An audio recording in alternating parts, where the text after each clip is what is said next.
Hi, this is Pod Save the UK. I'm Coco Khan. And I'm Nish Kumar. Is there any cause you believe in so strongly that you'd be willing to sacrifice your freedom for it? If you're watching this video, I'm in prison. And I'm in prison because of action that I have consciously taken as part of a campaign of civil resistance against this government. That's Chloe Naldrett, theatre producer, mother of two, and Just Stop Oil activist, and our guest on this week's show. With Rishi Sunak hitting out against eco-zealots whilst leaving the climate crisis off his list of 5 priorities. It's time to ask, whose side are we on? And is it time to just stop oil?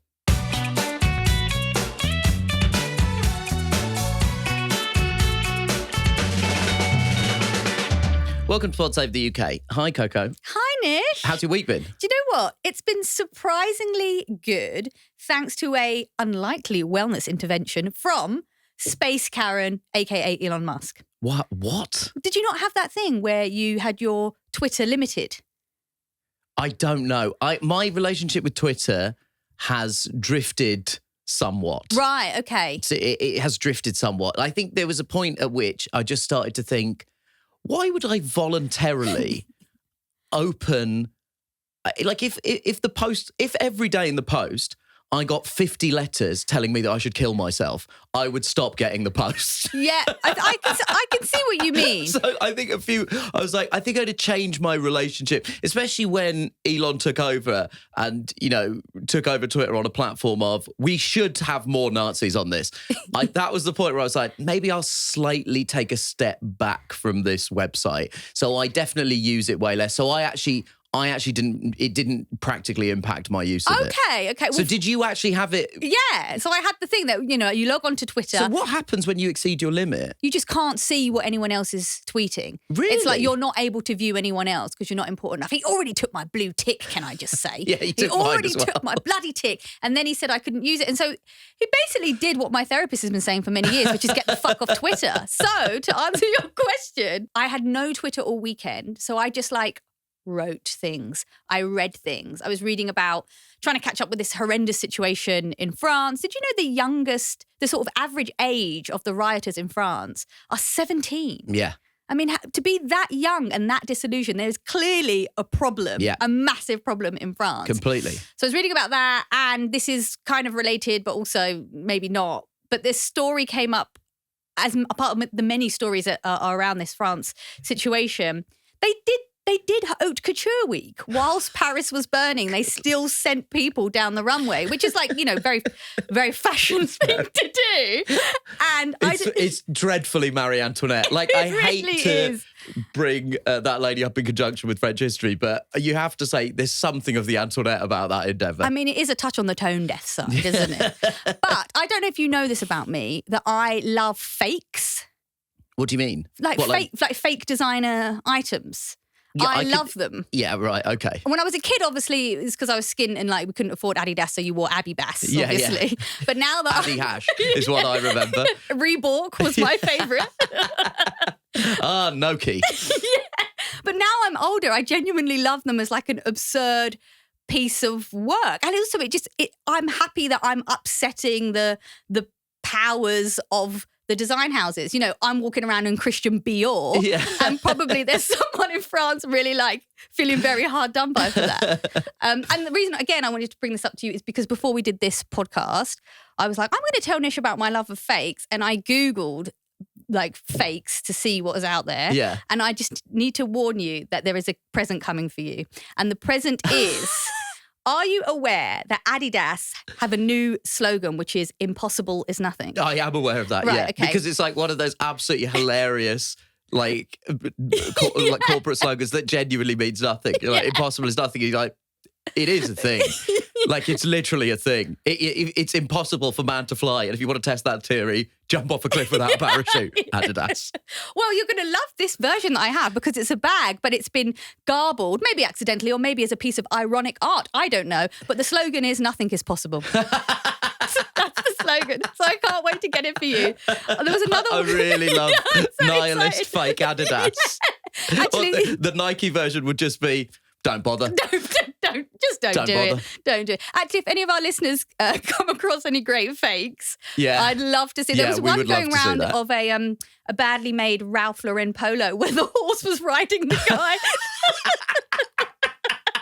It was really good. Okay, but outside of Coco's love of bootleg fashion, our priority today is how to save the UK from a climate catastrophe. This week saw the world's average temperature reaching a new high. Scientists say that the reading was the highest in any record dating back to the end of the 19th century, with our Prime Minister being accused by his own colleagues of apathy on climate crisis. His government have been forced to deny it's planning to break its flagship £11.6 billion climate and nature funding pledge for developing countries. And Alok Sharma has tweeted, so hope the government is not planning to drop its climate finance pledge to some of the most vulnerable countries in the world. I was at the UN when Boris Johnson made this commitment to spontaneous applause. It was a proud moment for the UK. That's Conservative MP Alok Sharma, who was president for COP26 when it was held in Glasgow. So obviously quite a high-profile Conservative who quite recently had a very important job within the context of the climate crisis. Didn't feel great for Rishi Sunak. So there was a lot of outcry about the news that the government may be planning to break its pledge. Just Stop Oil tweeted, so who is going to put a number on how many deaths this will cause? It's time to call this government out as murderers, cutting climate aid to vulnerable countries, drilling for new oil and gas as more heat records shattered. We are witnessing a deliberate genocide. So coming up next, we'll be joined by our special guest, Chloe Naldrett, who is spokesperson from Just Stop Oil.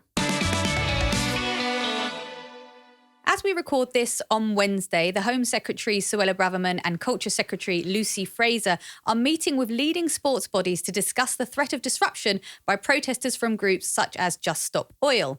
Over the last few months, we've seen the orange powder paint fly at major events like the World Snooker Championships, the Chelsea Flower Show, the Lord's Test match, and last week's Pride March in London. With Wimbledon having just got underway and the British Grand Prix at Silverstone this weekend, the organisers are clearly getting jumpy. Yesterday, the Prime Minister Rishi Sunak wrote an article in The Sun in which he labelled the protesters as Lord's eco-zealots and praised England cricketer Johnny Bairstow for physically removing one of them from the pitch. Just to be clear, this is the same Rishi Sunak who failed to name the climate crisis as one of his 5 political priorities and who was accused by Zach Goldsmith, who quit as a Foreign Office Minister last week, of showing apathy towards the environment, who also was actually going to skip COP27 in Egypt last year, only to cave on that decision after immense public pressure.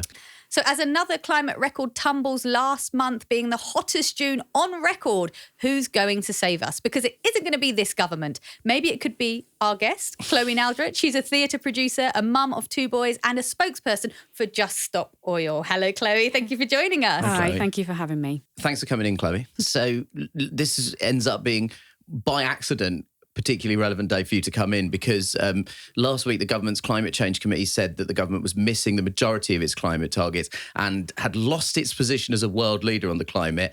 And this week, the Guardian and the BBC are reporting that the government's drawing up plans to drop the pledge it made when it hosted COP26 in 2019 to contribute £11.6 billion to the global fund set up to help developing nations who are most at risk from climate change.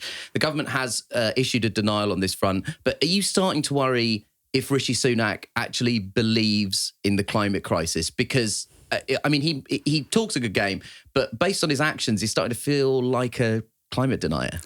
Yeah, I think that's a totally fair reading of that situation. He just doesn't get it. And I think there's a question really, isn't there? Because they've got the best people briefing them on this. So they simply cannot be unaware. It's just that he simply doesn't want to get it. He doesn't want to face it. He's not brave enough to look at it, what it means for the country and on a personal level for his children. So, you know, I genuinely think that there's a sort of an absolute abdication of responsibility coming from him on this, on a political level and on a personal level. And like you say, every time you look at the news, every time you open a paper, there is a story about the climate crisis or about our lack of response to the climate crisis, which makes the existence of Just Stop Oil absolutely fundamentally essential because no one is pushing back against the government on this except us. With someone like Rishi Sunak, I'm sure there's a more erudite way of me asking this question, but do you think he's just too fucking rich to give a shit? Because if there, you know, he's probably got some land in New Zealand that he's squirreling to hide his children when everything goes Mad Max. Well, I think that's probably happening to an awful lot of people who live in, with extreme wealth, whether it's Darren Woods, the CEO of Exxon, who earns $24 million a year plus his bonuses from a business practice which is destroying our future. They know that. The oil companies, they know that. The governments, they know it because the UN has been really, really clear about what's happening. So this idea that they're insulated from the problem, I think you're probably getting at what the pathology of it is. Oh, that's for other people. It's not for me. We'll be all right. But what's coming? The social breakdown, the weather events, the absolutely catastrophic consequences of this are going to affect all of us. Whether they affect us, directly in not being able to afford our shopping or in having our house burnt down, or whether they affect us because we're simply not safe in our homes and in our society anymore, or because our infrastructure is crumbling around us. So it is just absolutely staggering ignorance. And I do think it's pathological. There is this kind of resistance to engage with it, and certainly Just Stop Oil provoke a lot of fingers in ears. Stop it, stop it, stop it. I've actually got an example of it now that I want to play for you. I'm very sorry you have to sit through this. For our listeners, we're going to play Chloe a clip of her recent appearance on Piers Morgan's show on Talk TV.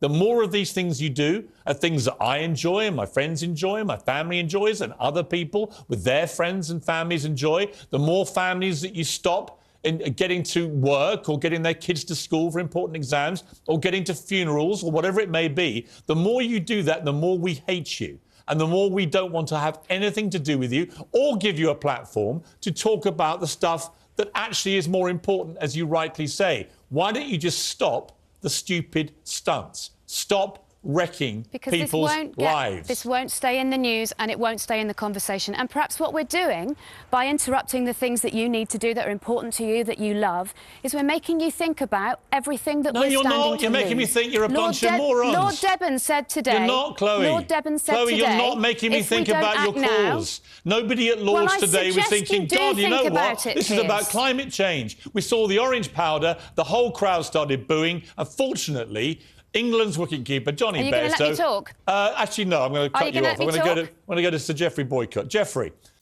It's very painful to watch that. I watched the whole thing. It's like 20 minutes long. It's horrible. There's a line here, by the way, at the beginning before he introduces Chloe, where he talks about the attention-seeking and wrecking of stuff that other people enjoy. And I thought, you're talking about you, Piers? That sounds like a description of you. But seriously, how did you feel watching that? That is the first time I've seen any of it back, because I just thought, I don't need to watch that back just yet. The funny thing is about Piers, you can't take it personally, because it's not personal to me. It's just generalised hatred towards people who are doing the stuff that he disagrees with. And because I think there's also something pathological going on there. He just simply won't listen to anybody. That's not what his program's about. It's not about listening to anyone. It's not about learning. It's not about sharing views. It's literally just about shouting at people. And I thought, I don't think I need to watch back being shouted at like that. But yeah, it's the staggering thing about it is that it's just the lack of vision and the lack of seeing what's absolutely obvious. And I had to stand there while he and Geoffrey Boycott sort of ranted on about, the integrity of the cricket pitch. And you're going, what about the integrity of the planet that we live on and our ecosystems and our crops? And what about the integrity of our water supply? What about the integrity of the temperatures that we need to live in? It's just so willfully blind. It's interesting as well, because the narrative that people use about Just Stop Oil was like, they're ramming it down our throats. But then you watch all the clips and you barely get a word in and everyone's shouting at you. It's just a strange... To see it play out like that, it's quite jarring. And I'm sure it was more so for you. Well, it's just very frustrating. Also, as a cricket fan, I think whilst he's a wonderful batsman, the protester is just about the only thing Johnny Bairstow hasn't dropped in this Test series so far. So that was the cricket joke, right? That's a very specific Test cricket joke. I wasn't sure, but I gave the sportsman response, which I believe is, well. I think it's really interesting thinking about what would have happened if the cricketers on the pitch had stopped and stood there and let the protest happen. What was it, 5 minutes? 5 minutes that match was disrupted before they got back on and carried on playing. What if they'd stood there? What if they'd applauded? What if they'd, supported the people taking that action? How would that have changed the narrative? How would that have changed the public discourse? What are the opportunities here for sports people who are finding themselves in this kind of situation, because we're all affected and we've all got a part to play.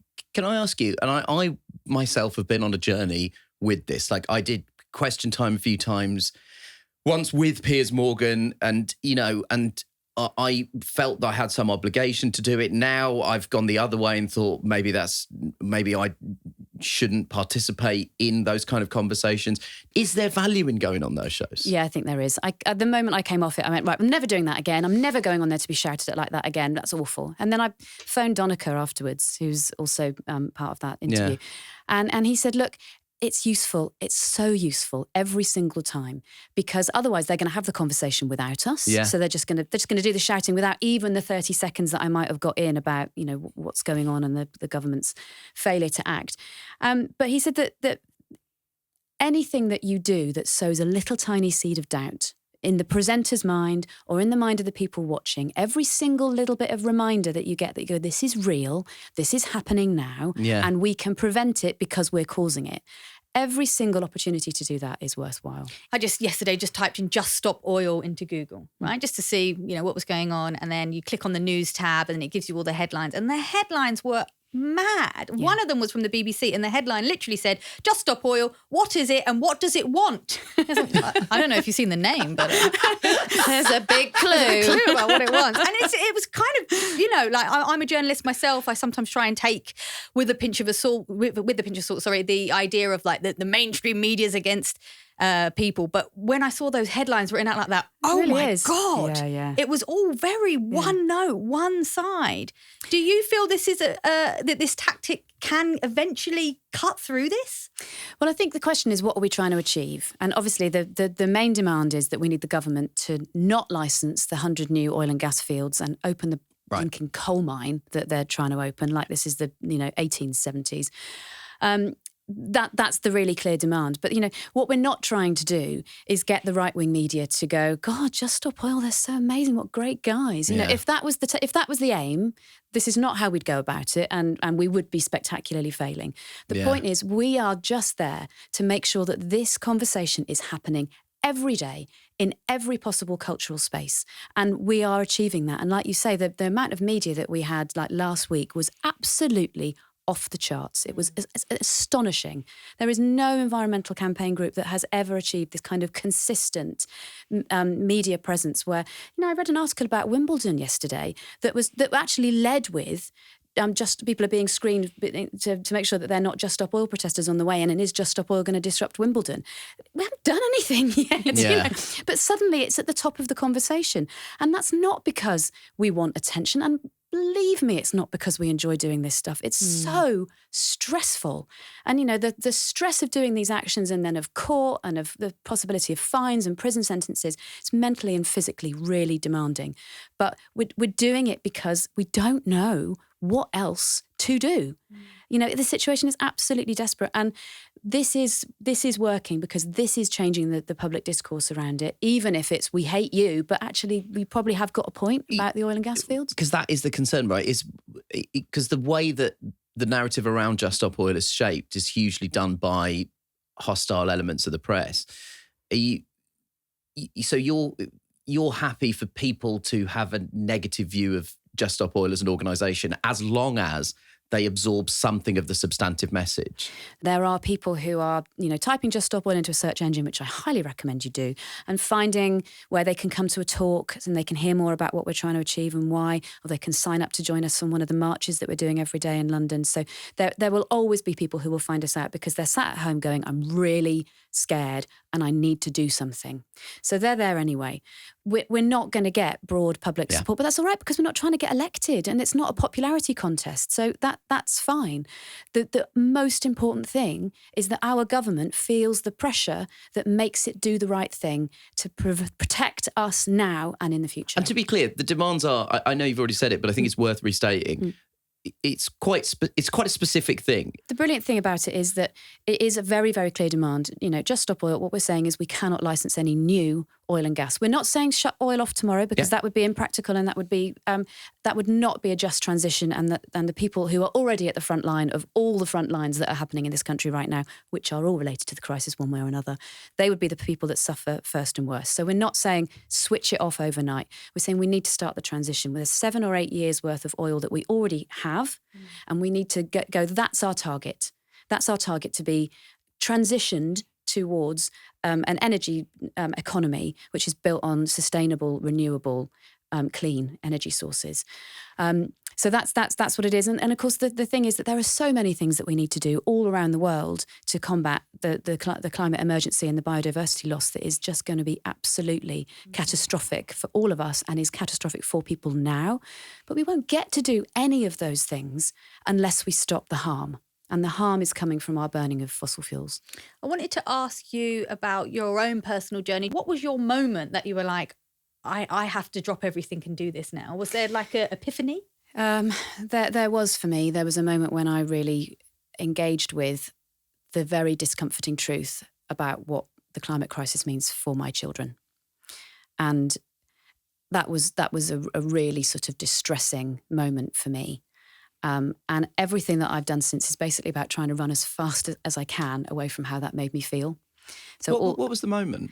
Well, I just sort of, I was standing in the shower, and I just thought, it was a beautiful day outside, and I just had this moment of, what if I can't feed my kids? What if I can't keep them safe? What if, the climate crisis is the biggest threat to law and order that the world will ever have seen? Because what do people do when they can't eat? What do people do when there's not enough drinking water? What do people do when their homes aren't habitable? What if I can't keep my children safe anymore? And what would that ask of me as a parent? And the thought of that is horrific.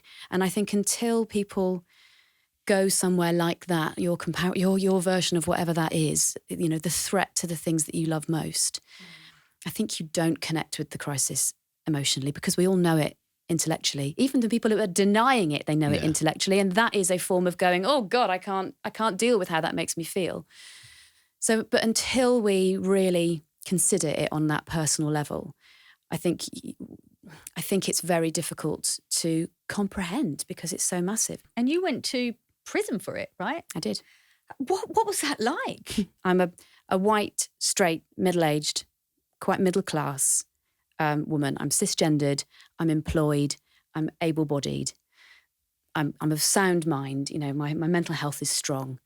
Prison was not difficult for me on a personal level. How long were you in for? I was only in for a week. Right. I did a week in Foston Hall in Derbyshire. Had a lovely lady who was also on the action that we took at Kingsbury Oil Terminal. Yeah, because she was there with me. What was actually the reason you went to prison? Yeah, we broke an injunction. So what's happening at the moment is civil law, as opposed to criminal law, is being manipulated by the companies that can afford to pay for these things called injunctions. So all the oil terminals in the country have taken out these injunctions which prevent anyone protesting on their land, prevent people from blocking roads. We went to Kingsbury Oil Terminal just outside Birmingham, and we sat in the road at the front of that oil terminal in defiance of that injunction, and were therefore then all held on remand for a week before we could go into court and be sentenced. So you weren't actually breaking any laws, to be clear. We weren't breaking any laws of the country. Yeah. We were breaking a private law that has been taken out by an oil company against ordinary people. Which is interesting because, lots of the criticism against Stop Oil is, why don't you go to the oil companies? Well, we that's do. why. And 51 of us went to prison for a week, and some were in a bit longer than that. And, the beautiful Guardian covered it, but no one else did, So you go, well, that doesn't work. It doesn't work when we do that. It doesn't get the coverage. So yeah, it was a week in Foston Hall for a week. I was with a lovely lady from the Action, so that, the two of us really looked after each other. But the shocking thing for me, as someone who has never, prior to any of this, had any connection to and any engagement with the criminal justice system whatsoever, the shocking thing for me was meeting the other women that were in that. And I was still on action mode. So I talked to everybody. They're there because they're poor. They're there because they are in grinding generational deprivation. And they're committing the kind of crimes that people commit because they're poor. And it's the shocking thing about it was the level of illiteracy and the level of mental health issues and just the sort of social issues that are being suffered by the women that are in there with absolutely no support. There's a woman opposite me in the cell who was having 6-hour-long psychotic episodes between her meds, and she was left in there on her own. So, you know, for me, it wasn't a big deal, but witnessing that has absolutely fundamentally changed who I am and how I respond to the issues that are going on in our society. When you were in there and you talked about the environment, did it register with people? Oh yeah, they were absolutely fascinated because they were brilliant. Because you know those women are in there all day, every day. For some of them, for really long sentences, so they're really up for a chat. They were like, "Why are all you posh girls in here?" I haven't explained, and they're like, "Oh right, yeah, that's really important because you know they're at the front line when they're in that old, poorly insulated prison. It's really hot in the summer and uncomfortable." And they were like, "Yeah, it's really bad. It was really bad here when it hit 40 degrees." And then when they're in the winter, they're absolutely freezing.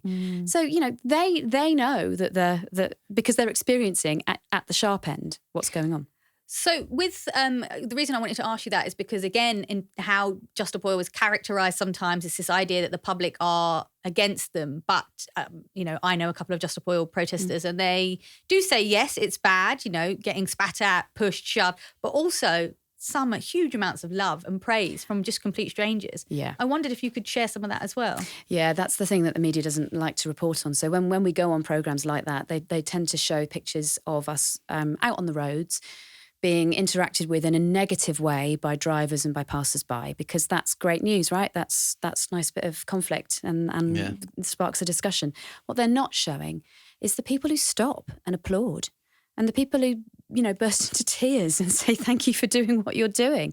And then the people who stop and have a conversation and then subsequently, you know, might go and join us on another march another time. There was a really amazing story from one of the early daily marches sort of back in the end of April where somebody came along earlier in the day and ripped banners and was really angry and verbally abused the people who were walking along the street, and then came back the following day and apologised and said, "I've looked into what you're doing and it's really great," and stopped and had a cup of tea with them. Oh, wow. Where's that story? Where's that story being told? You know, because that is also beautiful. what's happening. Just as an aside, we had someone write into us who had a small one-man protest, not about the environment, but about voter ID. And people brought him tea. And I don't know why, but there's just something about that, like the beautiful activist cup of tea circle. I think we can all just solve this. We all just need to have some good cups of tea. The lovely thing within the activist community, which it really is a community, is that there's a huge amount of self-care and love for each other because we all understand the pressure that we're under of putting ourselves in these situations and what that feels like.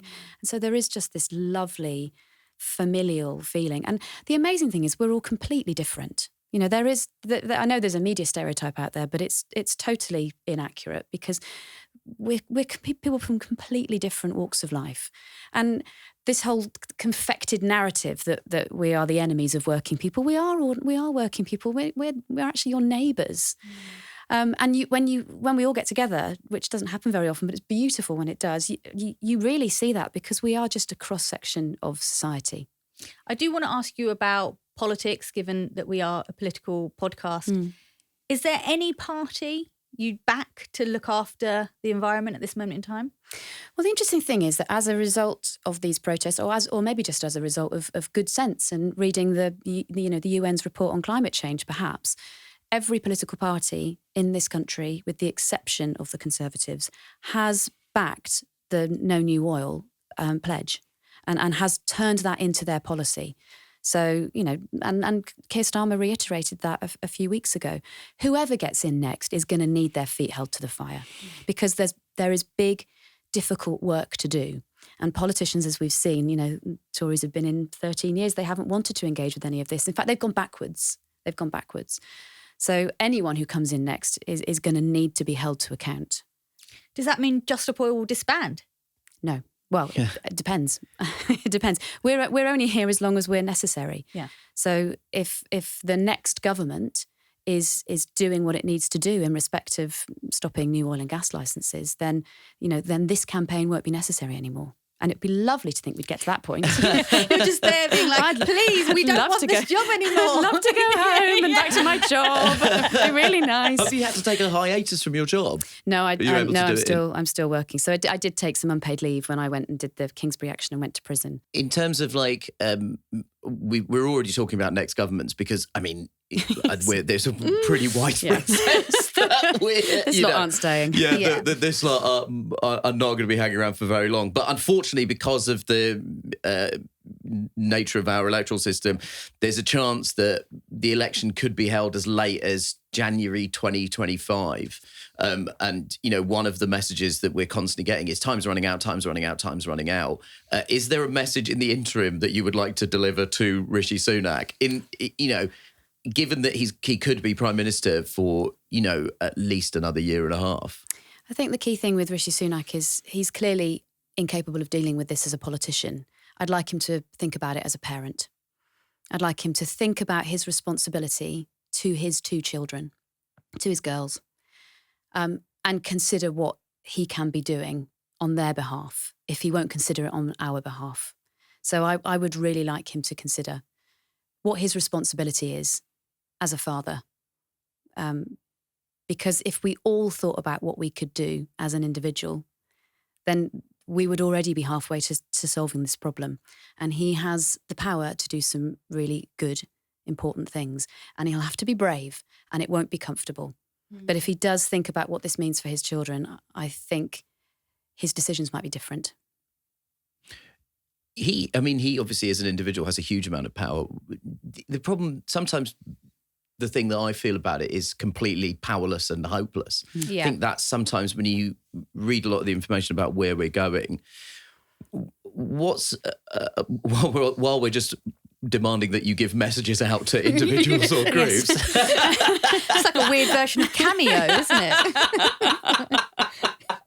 I'm here for this. This is great. How do you warn people off despair? Because it's quite paralysing, despair. Yeah. If you think it's inevitable, it is hard to get up Yeah. and stay motivated. Yeah, despair is an inactive emotion. Yeah. So you've got to get from despair to hope, and hope is an active emotion, and not crossing your fingers and wishing it'll all turn out, but actually truly what active hope is. I think there'll be so many people who are listening to this who feel as I did, this is really scary and I don't know what to do. And I would just urge those people to find other people. Yeah. Whether you want to come and join Just Stop Oil, and I promise you'll be welcomed with open arms if you do.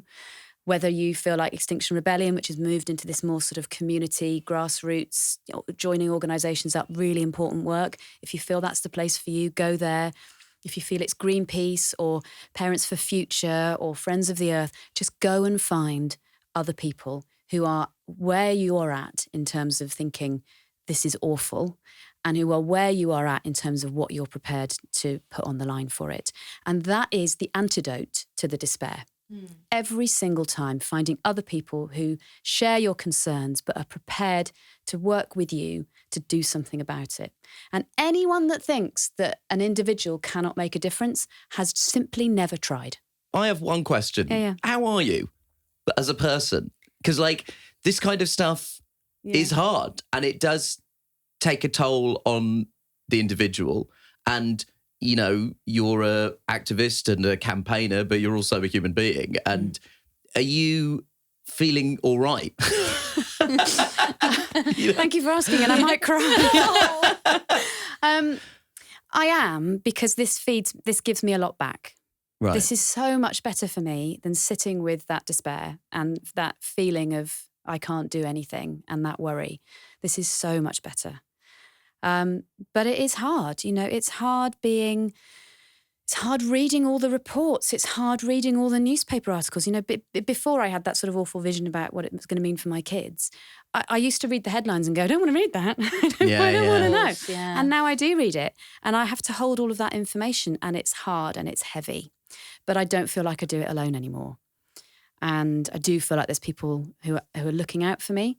And I do feel this enormous sort of swell of love and support from, not just from the activist community, but from, my network. When I go out and do Piers Morgan, I get all these messages from people going, hope you're okay, it's so horrible, And that is really helpful, because I know that what I'm doing is being seen and appreciated, and it is changing the way people think. And I think also, I'm going to have my philosophy moment. Here we go. I was telling to Nish about it earlier, actually, that I once went to a philosophy class. And it was all about like logic and, I don't know, to be honest with you, Chloe, I didn't really get it. But one of my takeaways from it was this idea that like you should always be sure to make a distinction between likely and inevitable. Because actually inevitable, logically, is very, very, very, very, very, very rare, extremely rare. What you're talking more about is likely. And I always thought to myself, well, as long as things that are bad are not inevitable, there's always a way. There's always a way forward. And as long as you can hang on to that, you can keep motivated, And even with this climate catastrophe, there is still a way. We can still live well on this country, on this planet. It's not, because I know people are talking about, it's the point of no return, but there's still a way we can do this, right? Well, there's still everything to fight for, because the reality is it's not like there's going to come one day and everything shuts down and it's all over. We have to fight for every single fraction of a degree of global warming, because every single 10th of a degree represents the livability for millions and millions of people. So, even if we do hit a point where the scientists say, well, we've passed 1.5 degrees, we've basically passed it this year, is the absolute truth of that. Then we start to lose control of some of those climate systems and the ecosystem collapse. We still have to keep fighting, because there will, that won't mean that everything is shut down. It will just mean that we lose some things. But the reality is that we sort of got till the end of this decade. And if we absolutely go at it, frankly, if we went at it, if our government went at it with the zeal for which it's going for environmental protesters, we'd be fine. If they were spending time, having interministerial conversations about how we solve the crisis rather than how we deal with the fire alarm, then we'd be all right. So that's why it is so important that we mobilise everybody. And if not only everybody the to the climate was a migrant, then they would just care more. I think the fact that the phrase "they're more worried about the fire alarm than the fire" is so good. That's the whole thing, isn't it? Yeah, that is the whole thing. Thank you so much for your time, Chloe. This has been so thought-provoking and inspirational. We really appreciate it. Thank you, Chloe. Thank you. Okay. It's been another tricky week for Rishi Sunak, the Prime Minister at time of recording. Yet more divisions have appeared within his party. Backbenchers have launched their own immigration plan, of which we will talk more in a moment. But he was also given a grilling by the Crossbench Commons Liaison Committee, which is a sort of super committee made up of the chairs of the other Commons committees, and is something that every Prime Minister is expected to do twice a year. Mm-hmm. So questions range from the economy, immigration, the NHS to Ukraine and Israel. He was given a particularly thorough going over. That makes that sound a bit saucy, that. Sorry, just that line there. Oh, all right. By Labour MP Chris Bryant, who forced him to admit... should I do it again, just in case? I don't know. I don't mind you bringing a bit of blue to this. And I'm not talking about the Tory party. Yeah. All right, let's stick with it. He was given a particularly thorough going over by Labour MP Chris Bryant, who forced him to admit he hadn't read the report from the Privileges Committee, which criticised a number of Tory MPs for undermining its authority over its report into Boris Johnson misleading Parliament. Chris Bryant also grilled the PM over his plans to miss the next two Prime Minister's questions and missing votes on potential punishments for Boris Johnson and the former Minister, Owen Paterson. You didn't turn up for the Owen Paterson votes at all. That's right, isn't it? I can't recall. You didn't turn up for the Boris Johnson votes at all, did you? No, I was at a charity dinner for Jewish care. I think that's some cutting it fine, I would argue, since other members of Parliament who were at the same dinner with you and left after you did manage to get back for the vote. I think, with greatest respect, I think their role and my role at the dinner probably slightly different. You chose not to be there, didn't you? That's twice. On two rule-breaking moments, you chose not to be in Parliament. But yesterday, you opined on the rules of cricket. Oh, God. The thing I disliked from that whole situation there was Rishi Sunak just smiling the whole time. Do you want to do that again? Because he said snoonak. It felt like a Freudian slip that you're so bored by him that you tried to sneak the word snooze into his surname.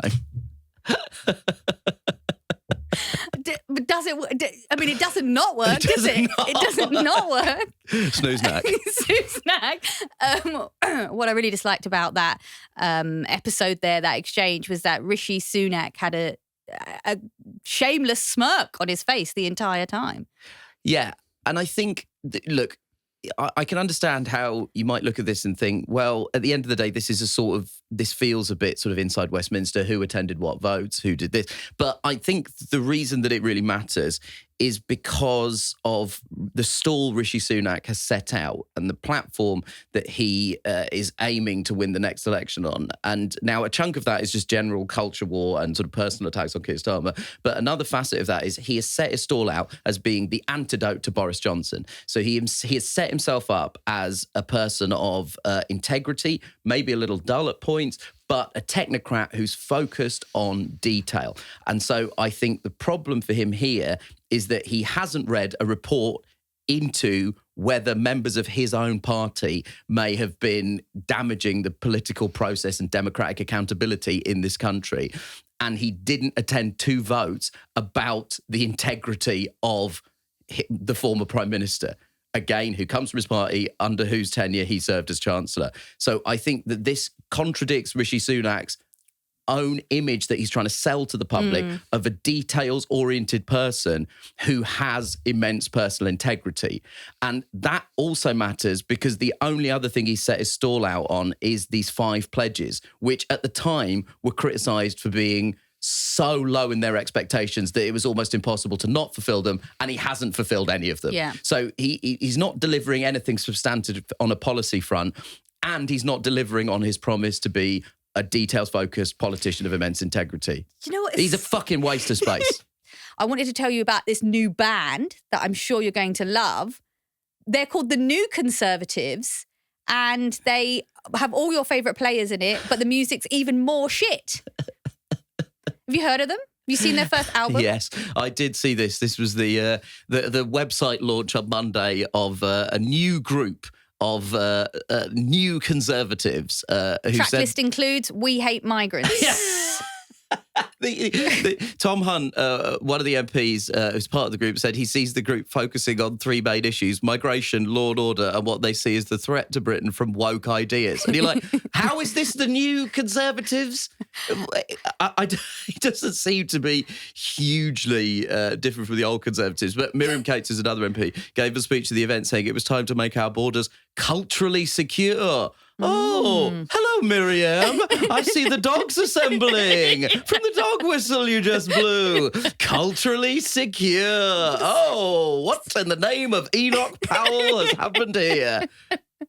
I mean, they're calling on the government to dramatically reduce migration. They say they want to see net migration fall from 606,000 to 240,000 before the end of 2024, which the report argues could be achieved, get this, Coco, by measures including slashing temporary care worker visas.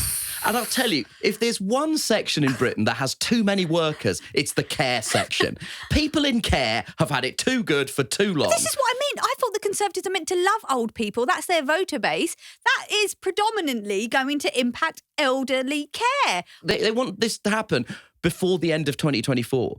I mean, it's almost, as I'm saying this, I feel that I'm wasting my breath. And it's weird, isn't it? Why are we Because trying to speak logically to these people? Part of our job on this podcast is, when Labour make their promises to be like, yes, but where will the money come from? And there's a part of me that's like, I don't care, just find the money, rob the bank. I don't care, do what you've got to do, man. Like, just find it. Because, I mean, if you were to do nothing, there would be a diminishing service as people leave. But then these guys are here, just out here with axes, trying to cut down every little sapling of hope we have left in it. But look, it's bad news for Sunak because this is more dissenting voices coming from the right of his party, and that's a section of the party that maybe didn't want him in place in the first place. And, I personally have no faith in the Conservative Party's ability to deal with its most extreme elements, only because in the last 13 years, the story of British politics is the hard right of the Conservative Party wants something and it gets it. Just on this new Conservatives business, it speaks to an email we've had in from a US listener. He's called Nathan. Hi, Nathan. And he says, as an outsider looking in, Suella Braverman seems to be both racist, incompetent, and maybe not the brightest star in the firmament. So my question is, how is she Home Secretary if she seems so ill-suited? Is it the least coveted ministerial position? Is it that they had to put her somewhere? Or is it that she was essentially appointed to destroy the ministry from within? Well, I think, again, for international listeners, it's worth considering Suella Braverman's recent career. So in October of 2022, she left her cabinet position as Home Secretary. And she said the departure was because she had made an honest mistake by sharing an official document from her personal email address with a colleague in Parliament, which sort of breaches our ministerial code. She kind of resigned. And then that was the 19th of October 2022. On the 25th of October 2022, so a grand total of 6 days later, she was reappointed to the same job by Rishi Sunak. Now, the widespread assumption is that Rishi Sunak guaranteed her that job back if she supported him in his campaign to be leader, and not Boris Johnson, who she'd been a very close and public political ally of.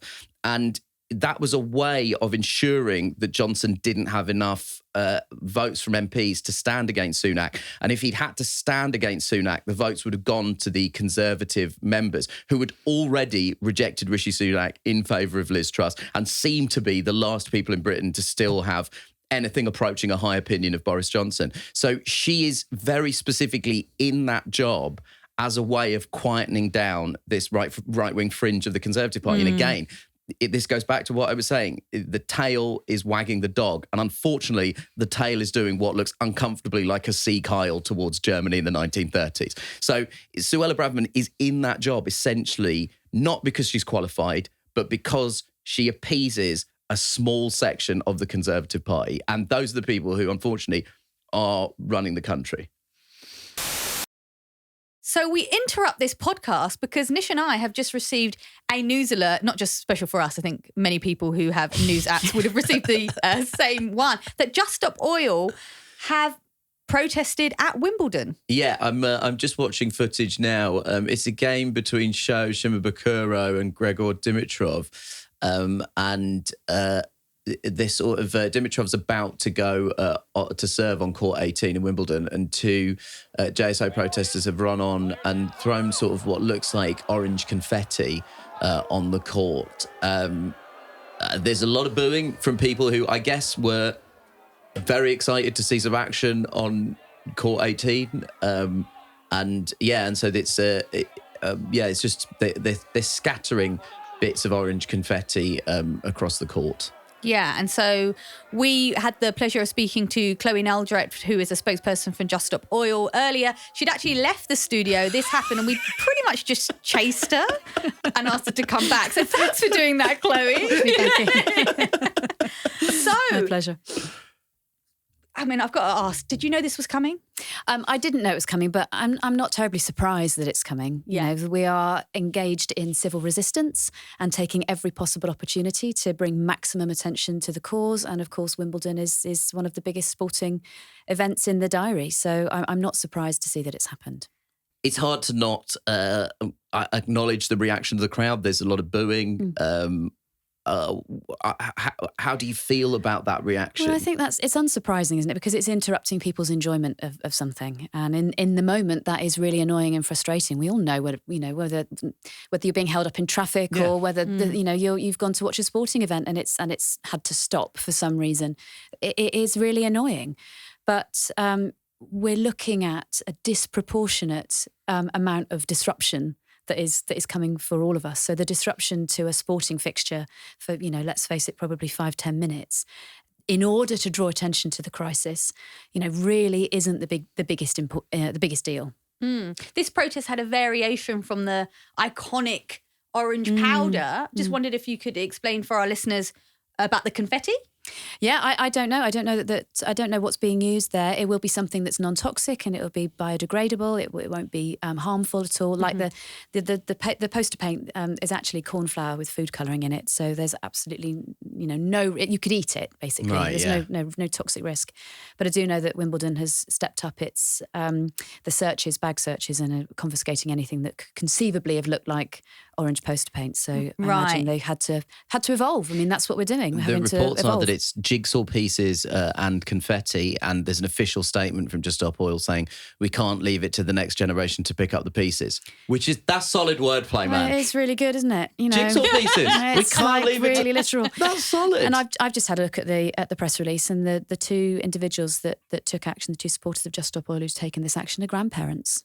They're concerned for the future of their grandchildren, and we all get that, don't we? I was looking at a picture the other day of my dad with my two children, and it just made me think: Is there ever going to be a picture of my children with their grandchildren? Are they going to have the privilege of grandchildren?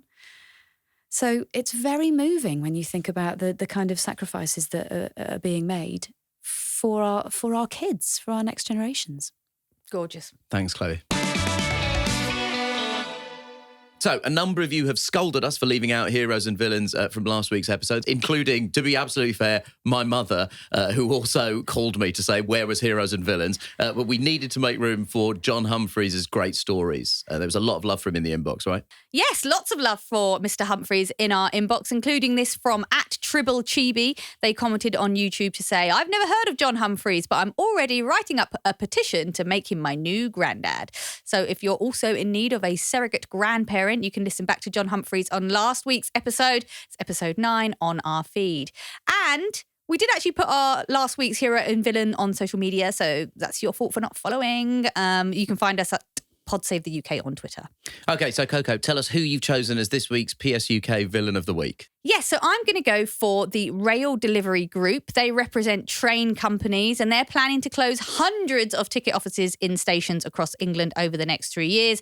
As you know, transport is my thing. I feel very passionately about it. But for me, I think this speaks to a problem with who is designing our world. Mm-hmm. This decision was clearly made by someone, designed by someone or some people who have never experienced poverty, who certainly aren't elderly and certainly not disabled. Probably we kind of know what the decision makers look like because, there's lots of people who won't be able to use an app and might need help, I mean, the amount of times if you need to get onto an app and you're not on a contract phone, if you just pay as you go, you run out of data. I just think it's really sad and it makes me absolutely furious. Also, just on a personal level, those apps break. They break all the time. Those machines break all the time. So there's actually a lot of people who that's not going to work for them, Yeah, it is interesting how many decisions are now being made on the assumption that every single person interacting with